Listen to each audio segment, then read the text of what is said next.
Hi folks, Harry Frank for FX PhD, week 4 of our expressions bootcamp, and I'd like to wrap this project up because we've been on this now for, this is our 3rd week. We have one last thing to implement in here, actually 2 last things. The one is actually pretty simple, the other gets a little bit more complicated, but I'm going to try to move through this, and we're going to get to some new concepts using markers. And that's my goal today, is sort of get into some new material.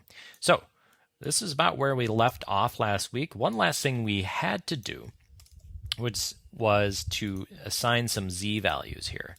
And right down here at the bottom, if I zoom in, yeah, there we go.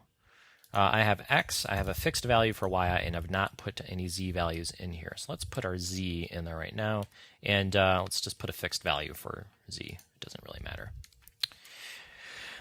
But what we want to do is have this z push out just a little bit as it straightens out and then goes back. So the z value is basically going to animate in and out. Let's jump to my finished version of this. And this is actually the final version that we're going to be doing today. So I've actually gone through and labeled these quite a bit. So this is the one I'll be distributing. So it's actually a little bit cleaned up. So this is pretty much the same thing. Well, I shouldn't say the same thing. It's pretty much the same thing, except we've added a bunch of stuff. So that doesn't really make any sense. But just to give you a sneak peek of what we're going to be doing, we're going to do it very similarly to how we did the rotation. So we have a z push in and out. So it's pushing out from its original position and back in. And we are, well, actually I have a whole section here that is animating our x and z values. So this is x that we had before. This is actually slightly modified than what we had before. I've actually simplified this a little bit. And then we have our z values. They push in and push out. And then I calculate a final z position that has its existing position, position 2, and its push in and push out values, which animate according to these right here, which are all connected to the transition start and end. So let's get that done. So up here, in fact, let me copy some of these remarks that I made.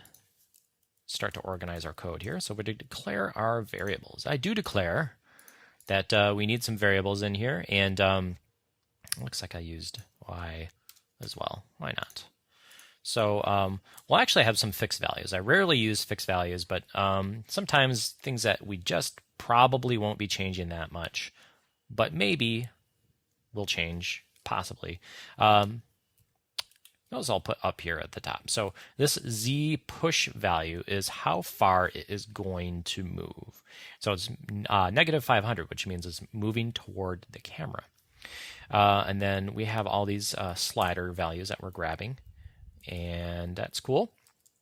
Next, let's just annotate what we're doing right here. We are accommodate for source size and scale.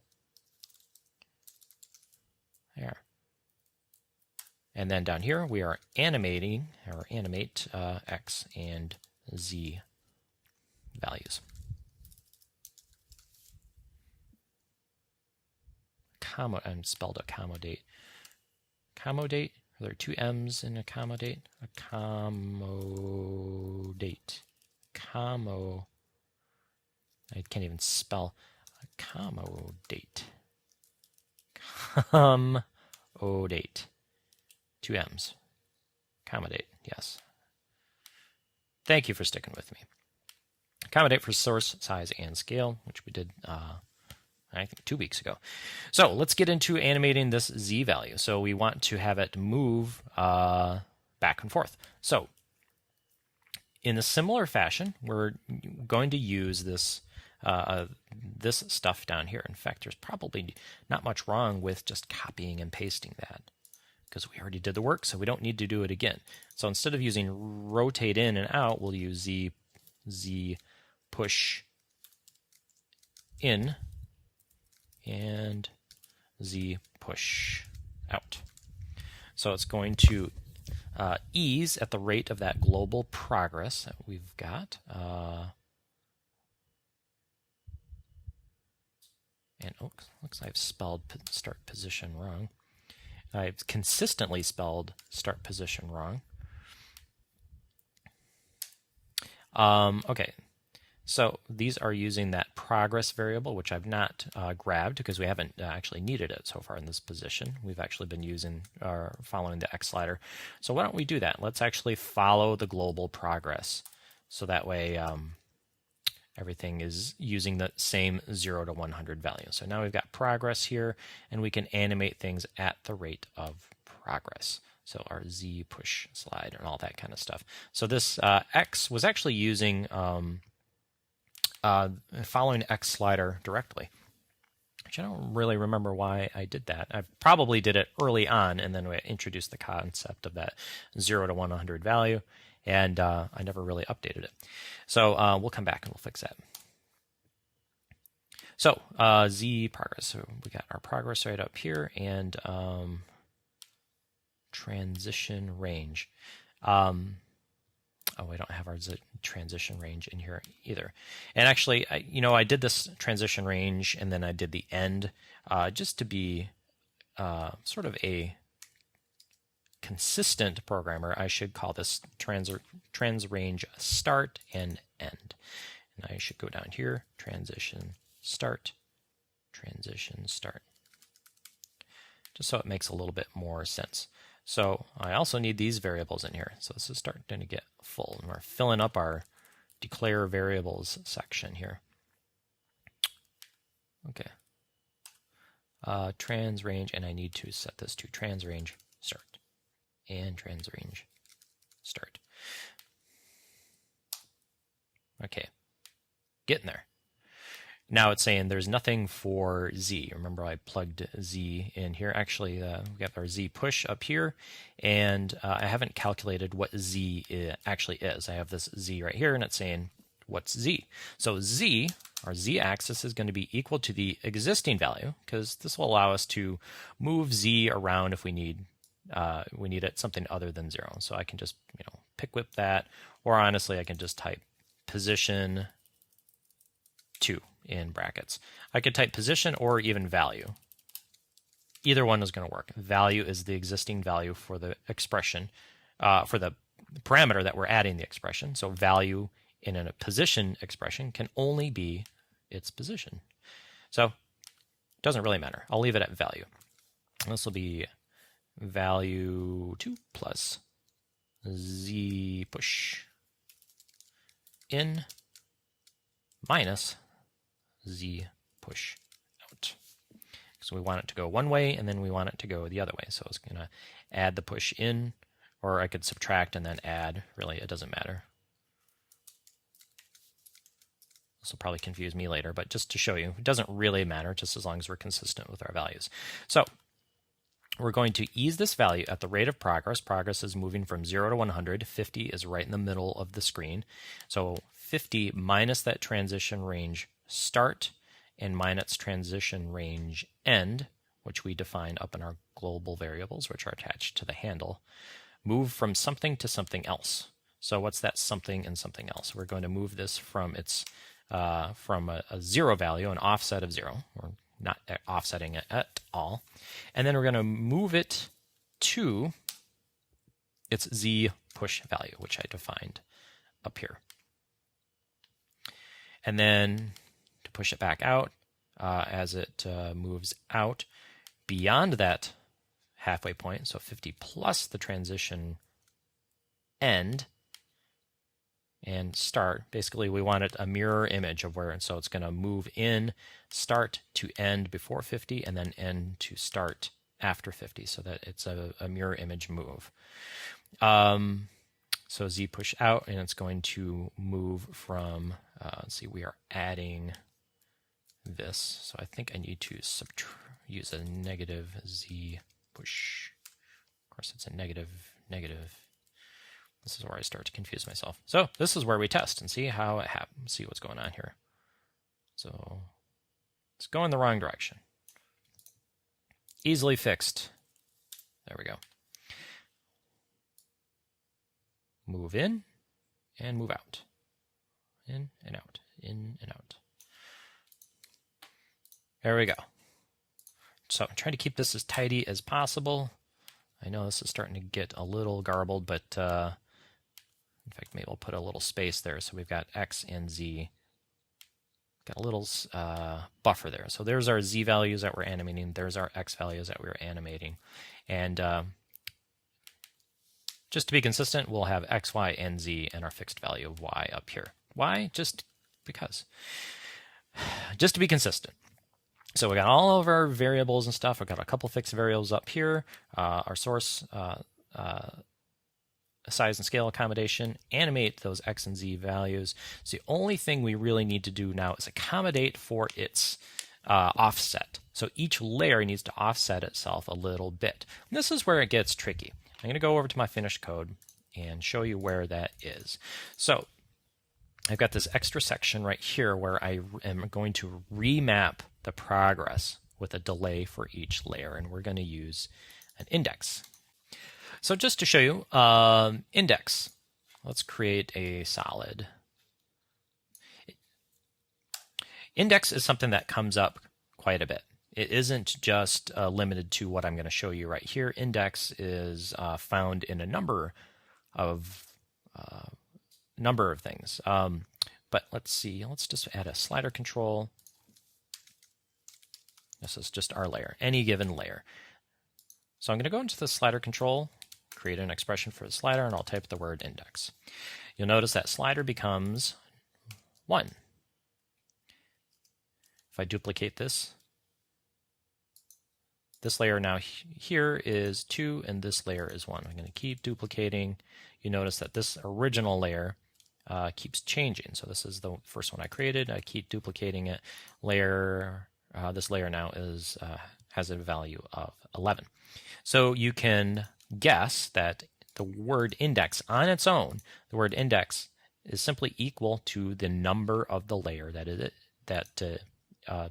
it is equal to the number that the layer is within the stacking order. So layer number 1 has an index of 1, pretty straightforward. But like I said, index comes up in a number of ways. There is an index for the number of effects that are in an effect stack. There is an index for the number of shapes or shape layers inside one layer. So an index is simply a running count of the number of items inside a certain group of objects. So inside a composition, an index is a number of layers in the composition. However, index inside an effects group is the number of effects in the group, etc., etc. So we might get into some of that stuff later on where we count the number of effects groups and all that. But right now we're going to stick with a basic index control. So why this is important, and index comes up quite a bit, is in this case we need to account for how many layers are in our composition, or at least what number this current layer is. Because if I duplicate this, these are all going to be on top of each other. So I need to introduce a delay per layer based on its number in the stack. So this is where index is going to come in handy. Now, in my final example here, let's see. This is the code I'm going to use, and I copy and paste this because I said I wanted to keep this quickly moving here. And I'll make a couple of changes here. So I carefully set up all my sections so I can drop this new section in right here. Now, I don't think I have, okay, so in my variables here,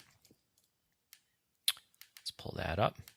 I need something that is going to be an offset because I need a variable offset between each one. If I don't have the ability to offset these, I'm going to be pretty limited in terms of its control. So actually, I'm just going to duplicate that rather than go up to the effects menu. This will be our global offset. And I certainly don't want it set to 1,000. Maybe we'll set it to 10 right now.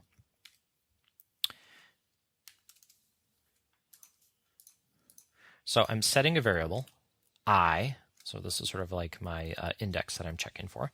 So I'm taking the index value and multiplying it times that offset slider. Pretty straightforward. There's nothing crazy that I'm doing. Now I am subtracting 1 because unlike a lot of things in After Effects expressions like arrays, you'll notice that arrays always start at 0. This is quite possibly an oversight dating back to the early roots of After Effects, where the first layer is not the first number in well, it's not the first number. First number is 0. 0 to 9 is 10 layers. However, our first layer is layer number 1, and there is no layer number 0. So if I'd like to work as if this is layer number 0, I simply subtract 1 from the index. And that's good because it means the first layer is not being offset by anything. Index is 1, 1 minus 1 is 0, so this is not going to do anything. Well, this is, I shouldn't say it's not going to do anything. It's going to set I equal to 0. Now, up here, I'm going to have two different progresses. I'm going to have two different ways of measuring progress. I have my standard 0 to 100 progress, where my handle moves from one side to the other. However, I want another set that is a delayed set of progress that is going to be unique to this layer. So that's why I just put a G on here, because I want to follow the global progress, but I also want to recalculate and add a new progress that is going to drive my animation. And that's going to follow the global progress, but it's also going to take into account the index. And it's relatively simple what we're going to do. We're going to simply remap the progress at a linear rate as the global progress moves from 0 to 100. And as that 0 to 100 transition happens, or as things change, the progress moves from 0 to 100, I'm going to follow along and say, as that progress goes from I, which in this case is 0, to I plus 90, so 90. So we're sort of shortening the range that we're using as our progress. So for layer number 1, it's going to go from from 0 to 90, and then from 1 to 91, 2 to 92, 3 to 93. So we're basically offsetting the progress for each individual layer. So as the incoming value is 0 to 90, 1 to 91, 2 to 92, output 0 to 100. So what we end up with are a series of delayed progresses. Now the one thing I need to fix, I have some early code here. One of the first things we did, actually in week 2, is mapping it from that slider value. But we're not actually using the progress. So we should be using that progress. And I simply want to follow that as it goes from 0 to 100. Go to the start position and the end position, which are right here, those variables that we set up. So now I obviously have to go in and do this for rotation. So it's a little bit goofed up right now, but you can see that we have our delay in here and we have our global offset. So if I crank that up, we can squeeze these together or spread them apart. Again, that global offset, if you missed it, was right in here. So that offset per layer. So my I is equal to the layer number times the offset. So this I value is really critical in dictating the delay, and as well as the offset of the delay. So let's get this set up for our rotation as well. So let's go to our rotation values, and we're just going to do the same thing. So I might actually clean this code up a little bit and add some markers in here. So let's first of all delete all these, These are all the extra ones. Close up position and go to rotation. Oh, like remember at the end of last class, I actually started adding that these comments in here. So these are our variables up here.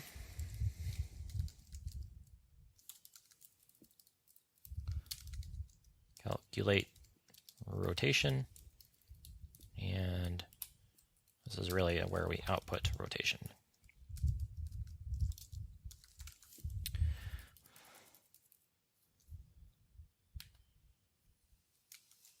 So just like we did before in Y rotation, I'm going to remap that global progress. So, or I should say, following the global progress. So the global progress is consistent. It's always going to be that handle's position from the extreme left side to the extreme right side. But progress per each layer is going to change. So yeah, you're going to give me a little error. That's fine. Let's go up and grab that one little line of code that remaps that progress.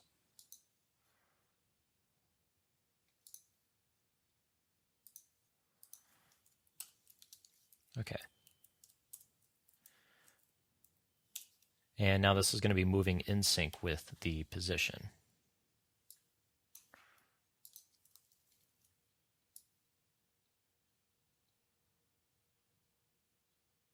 So I can squeeze these together a little bit by changing that offset.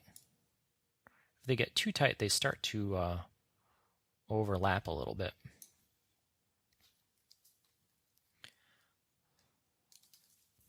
So that really about covers this. And I think we've spent enough time on this that it would be good to move on to another concept. Now, I'm going to tie this concept back into what we're doing right now. So this isn't the last of this project that we're going to see, but I'm going to try to move on to something else and tie this concept into a few different ideas. That is the idea of markers.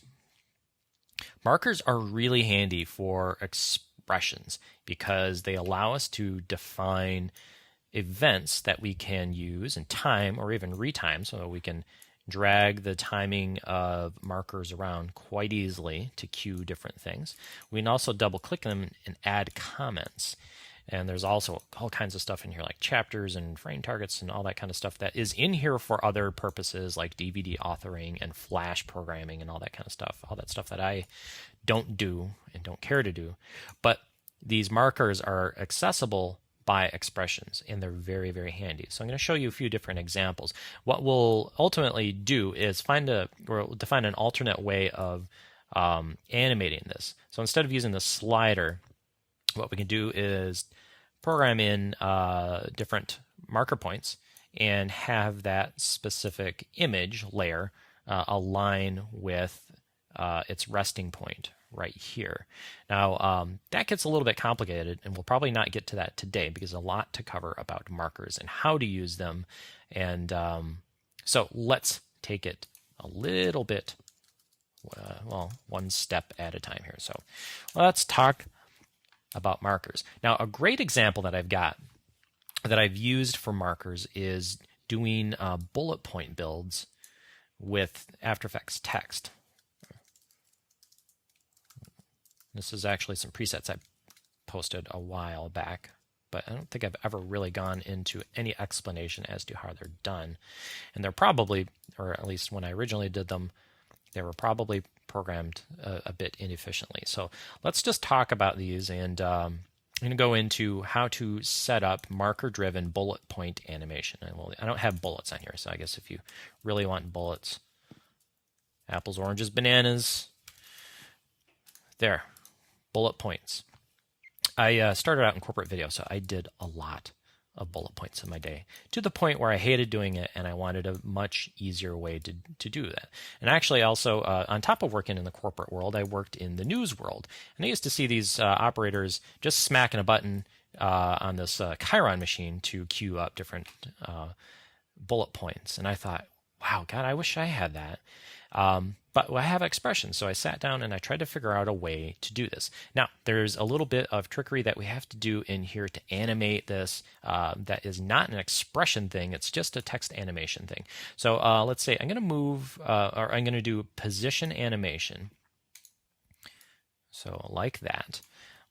And I'm going to go into my range selector and select the advanced section here and give us a little more working room. There we go. And let's say we'll set this the units to be index. Hey, didn't we see that before? We did. This is the number of characters that are in the well, actually, it depends on what we're doing. So right now, it defaults to characters. So if I go in here and I set this position to be all the way off screen for the animation, for the animator, not the transform position, position is still right where it was. We're not changing transform position. We're changing the animator position. And this is the thing that is animating on and off. So if I drag this, it's going to animate those values like so. Now, right now, it's based on characters. If I set this to words or lines, I can move these on and off.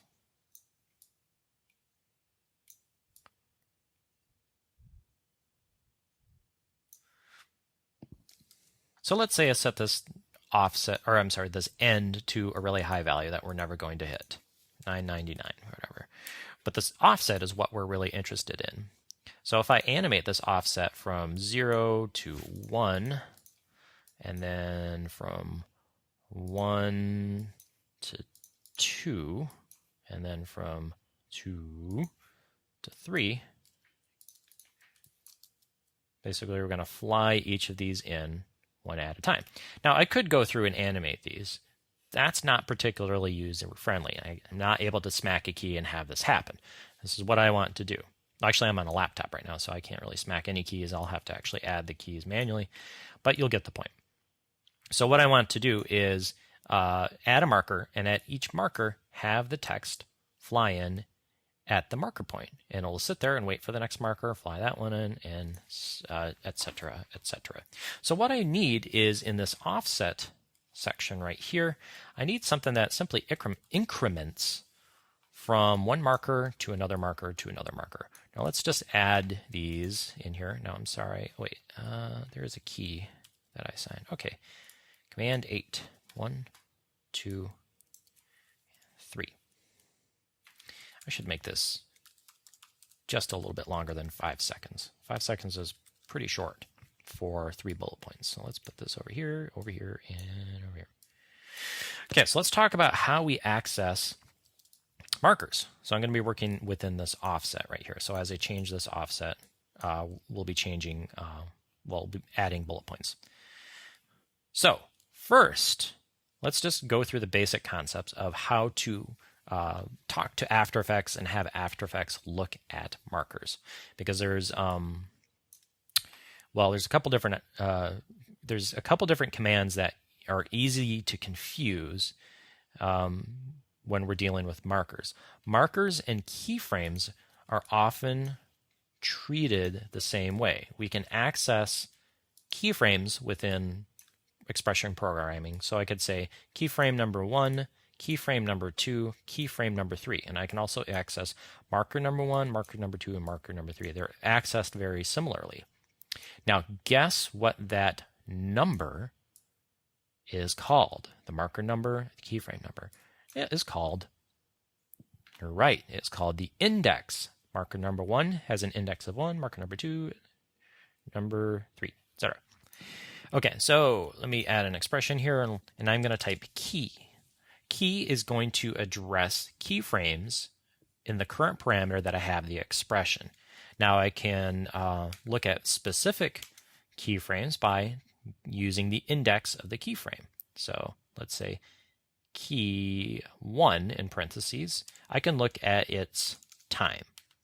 So the value of this offset is now going to be equal to the point in time where this keyframe happens. Not very useful, but it gets you the basic idea of what key does.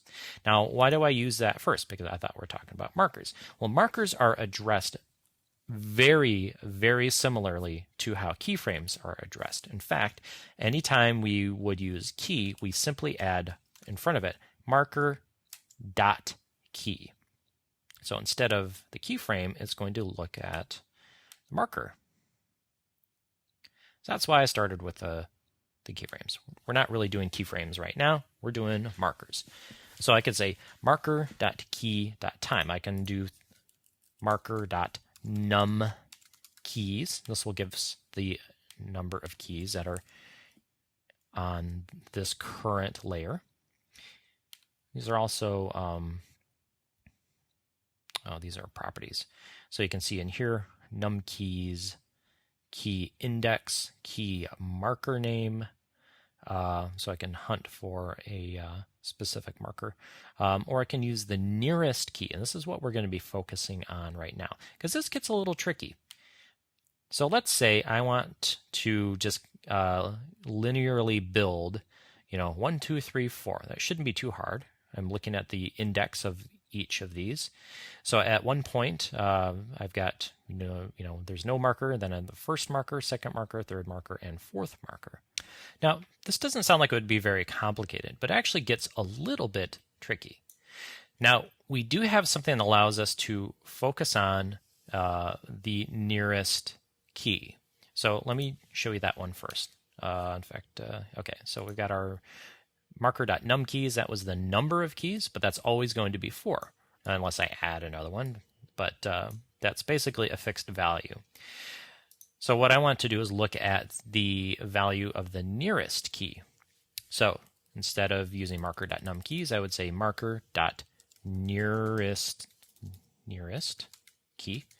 And I believe this is in our expressions pop-up here. Key property, nearest key. And I need to look at the nearest key to a specific point in time. So the nearest key to 1 second or whatever, but I'm going to use time. Time is going to be where my playback head is, and that's what we're interested in. As the expression moves and as it renders, we're going to look at the current point in time in seconds. And then from here, we need to say, well, what do we want from that marker? Do we want its index number? Do we want its time? Do we want the comment? You can even do a comment like that. And I can put in a comment like 2. And my offset value becomes 2. But we are not interested in the comment. We're actually interested in the index of the closest or nearest keyframe. Now you might be thinking about the challenge here already, is that the nearest keyframe isn't necessarily the one that is behind the current point in time. Because as I progress forward at this halfway point, the nearest frame or nearest key switches from 1 to 2. And then here we've got 2. That's cool.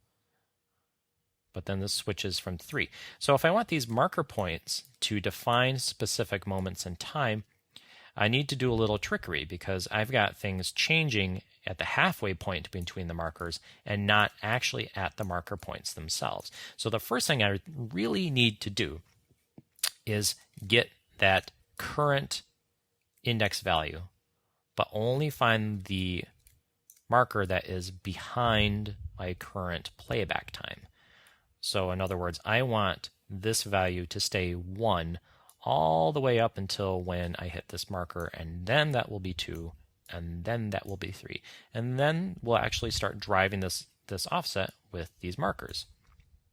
So we have to do a little bit of checking here. We have to say if the current marker key of n, so that's its index. So we're looking at a specific number. Remember the very first key example I showed you, key 1, was looking at the time of key 1.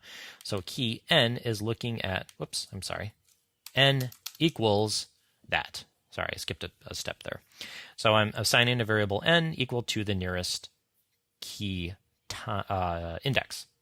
So right now it's actually 2, but if it's over here, it would be 1. So if the that key.n time, so its point in time, is greater than the current time. So let's say, I'll get a little error pop up here. Okay, so right here, the nearest keyframe is the first one. That's cool. As I move over here, boom, it's going to switch over, and my nearest key is 2. And I don't want that. The nearest key is now greater than the current time. So how do I fix this? If I want to keep n equal to the same value that it was before, it's switched over at this point, so I'm going to subtract 1 from n. So if this case is true, then in brackets, execute something else. So I'm going to say n is equal to n minus 1. So we've checked for n, and then down here at the bottom, I'm just going to assign n as my output, what is outputting to the offset. So here at the first marker, we have 1, and it holds all the way until it hits 2, and then 3. Now I'm not going to move over, because what's going to happen? I'll show you. Oh, well, actually, no, it's fine. It's actually, it's moving the offset to 4, but it is not causing any errors. Often, as we get into this, counting markers and number of keys and nearest keys and all that can throw a slew of errors your way, and this is a painful error checking method.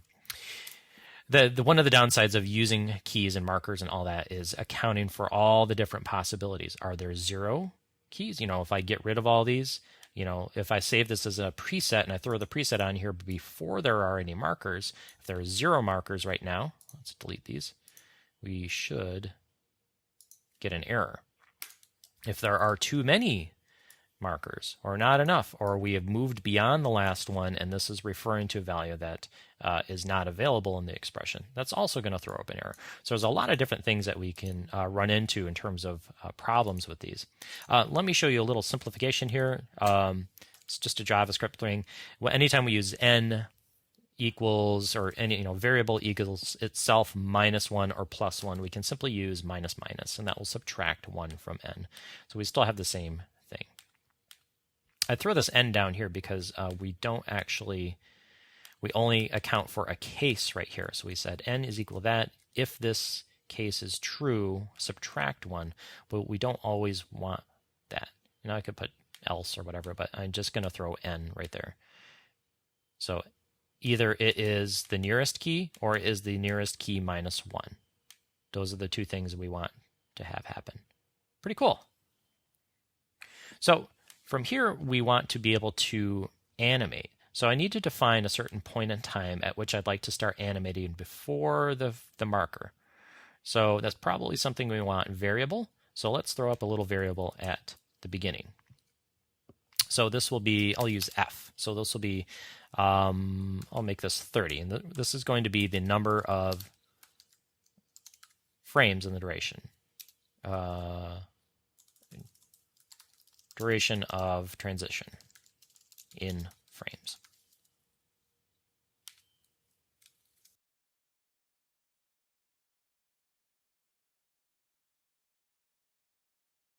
Now, in expressions, always remember that a duration of a frame is going to vary from composition to composition. If you're working in film, it's one length. If you're working in PAL, it's another length. If you're working in NTSC, it's another length. Frames are not universal. Seconds are, but seconds aren't necessarily the most friendly way to express things. Like I could say the duration is 0.2 seconds. So that doesn't mean a whole lot to me. Generally, transitions are expressed in frames. It's a 20 frame dissolve, or it's a 30 frame whatever, or 10 frame dissolve. So we need to convert our frames to seconds for calculations. So I'm going to use dur for duration, and this is going to be that f times something. And this is going to be a nice little thing that we've got in here, which is available to us, which is the length of time it takes for one frame to pass, which is this comp dot frame duration. So that is a fraction. This comp.frame duration. So that's 1/20th of a second, or 1/24th of a second, or 1/29th of a second, or whatever. So if I multiply this times that, we should get how many, or what our duration is in seconds. So let's say we had 20 frames per second, and this is 20 frames. So it'd be 20 times 1/20th. So that would be one second. Pretty easy. So so that said, let's get our animation done. Now this is where we have to do some error checking. And I'm going to actually bounce back and forth between my final version and our work in progress version here. So this is where we start to see how inadequate is a tough term to use, but lacking maybe, what a programming environment our expressions are. Because once we start nesting several different if statements in our expression, it gets a little bit difficult to manage. So I want to show you how to sort of deal with this. The first thing we're going to throw up here is if marker number keys is greater than 0. Now I notice I have a little comment here that says error check. Let's just move that over. What we're doing is checking for errors here. If this is greater than 0, go ahead and do a bunch of code right here. However, if it is not, we're simply going to throw 0 into our output. When I say output, I mean what we're plugging into this value right here. We're going to output 0 into this offset, because I can only output to this value here. Expressions only control the parameter that we're working within. So I'm going to say else, all the way down here at the bottom, 0. So everything inside here is going to happen only if the markers are present. Otherwise, we're going to pass 0. So just to keep things from getting a little less confusing, I'm going to start indenting my code here so that I can see all of this stuff being grouped inside this if-else statement. In fact, let's get rid of some of this stuff here. Yeah, that's fine. So this is our initial error check, and this is what, oops, I've got the wrong brace here. Okay.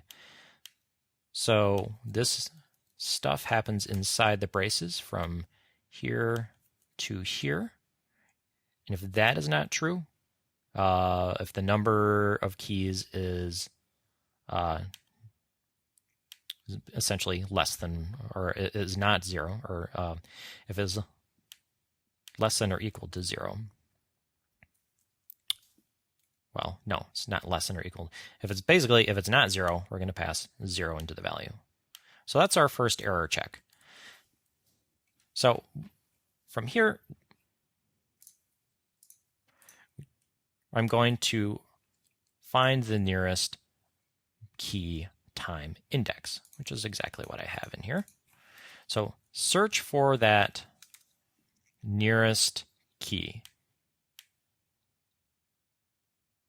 It's going to change in the halfway point, but that's fine. We're going to do some test checking here.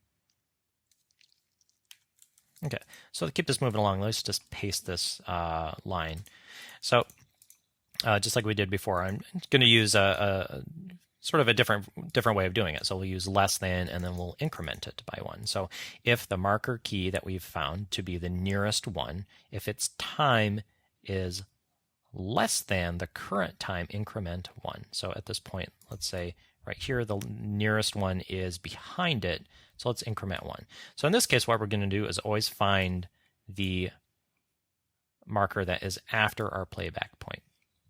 Either way, just as long as we can increment from one to the next.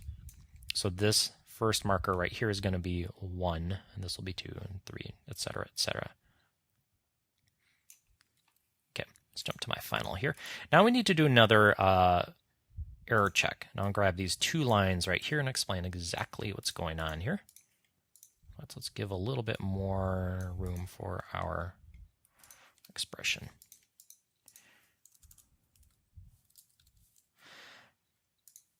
Now, sorry, that's fine. Let's put an extra marker down here, tab over, right there. So if n, which is our basically counting our number of markers right here, it's going to get to a point where it's going to find a value that's too high. So we're going to have basically we have 4 marker points, but we could actually end up with a value of 5 if we get to a point that's too far out from or beyond our last marker. So we just want to account for that. So if n is greater than the number of marker keys, we never want it to be greater than the number of marker keys. So this way, we'll say if n is equal to the number of marker keys, we're not going to pass anything greater than the highest number of marker keys. So marker.numKeys is simply going to be 5. Stay with me. And I'm going to grab these 2 right here, and this will basically wrap this up. Because basically, what we're doing right now is kind of the final output of this expression. This is the bulk of it, what we're doing right here. Let me highlight it. So check to see if we've got a value that's too high. If it's too high, pass the highest number of marker keys that we've got. Otherwise, let's define a value, t, and this is going to be that marker of n, and it's time. So we're going to create an ease at the rate of time, and we're going to use that duration that we created up here, which is 20 frames. So at the rate of time, as time goes from t minus the duration to t right here. So basically, we're setting an animation that happens from the point of this marker, or actually I should say 20 frames before the marker to the point of the marker here, right here. Notice we're subtracting, so that's the starting point. So before the marker and then after the marker, we will increment offset from n minus 1 to 1. So remember, this marker right here is going to have a value of 1 that we had. So it's going to go from 0 right here, 20 frames before, to 1. And then over here, from 1 to 2, 2 to 3, and 3 to 4. Actually, we only have 3 lines right here. Mangoes. Mangoes. I don't know how to spell mangoes, apparently. Cherries. And cherries flies in. Very cool. So you can see how we'd be able to use this to drive certain animations. Now, I quickly noted that we can access other things inside the marker, like the comment. And that's what we're going to do back over here with our little cover flow animation. We can actually access or queue up a specific layer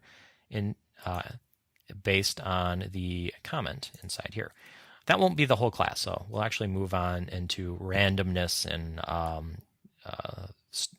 text strings and all that kind of stuff. But I wanted to cover this one to get into the idea of markers. And also, we obviously integrated a lot of different things like if statements to do our error checking and all kinds of fun stuff. Kind of trying to tie it all together. I think maybe the most common question I'm going to get is right here, like where we had this marker.numKeys. So right here, if I remove this, just trying to head off questions in the forums that I think might come up. Why did we add this marker check to see if n is greater than the number of keys? Well, what it's going to do at this point, if we say, okay, well, at this point, once we hit 4 marker keys, the one number that's beyond that, if we increment it, would be 5. So we'd be looking for a 5th marker that is not there. So let me just, we would be getting rid of all 3 of these lines if we got rid of this error checking and this one right here. So towards the end, we're trying to queue up marker number 5, line 9. 1, 2, 3, 4, 5, 6, 7, 8, 9. So we're trying to assign time to a marker keyframe number 5, because once we hit the fourth one, we're starting to queue up number 5. So right here, once we get beyond that, it's going to say, all right, increment it one more, get ready for marker number 5. Marker number 5 is not there. So we need to pull that back. Now, I'm not necessarily going to subtract one. What I want to do is have it hold at the number of markers that I have on the layer. So let's just simply undo and get back to that. So this way we say check to see if that n is equal to or greater than the number of keys. If it is, then just use this value. Else, use this value right here. So you can see what we're doing. We did this, we basically declared our variables here, and then did one more error check. If it is too great, limit it to the number of keys, else do the animation right here. There. Hopefully that all makes sense. Otherwise, I'll see you in the forums. So yeah, we'll go into more control with markers next time, and we'll introduce new topics on randomness. So I'll cut this short because I'm thinking run a little long. So my name's Harry. Thanks for joining me. I'll see you next time.